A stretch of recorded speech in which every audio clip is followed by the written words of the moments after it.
তুমি কি পড়াশোনা করো? জি, পড়ালেখার পাশাপাশি পার্ট টাইম বিক্রি করি।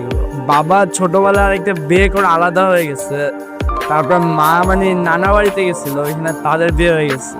রাত্রের বেলা আর কি আমাদের বাসার মধ্যে আমরা দুই ভাই ঘুমেছিলাম, বাসায় কেউই ছিল না, তারা দুইজনেই চলে গেছে। মানে প্রথম গেছে বাবা, তারপরে গেছে মা। বাবা মা যেহেতু আলাদা হয়ে গেছে, আমি নিজের থেকে ইচ্ছা যে আমি পড়বো, পড়ে জীবনে বড় একটা কিছু হব।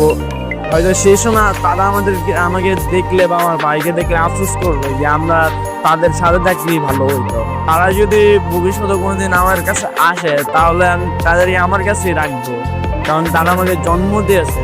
জন্ম না দিলে তো আমি এ পর্যন্ত আসতেও পারতাম না, পৃথিবীও দেখতে পারতাম না। এই কারণে তাদের উপর কোনো রাগ নেই।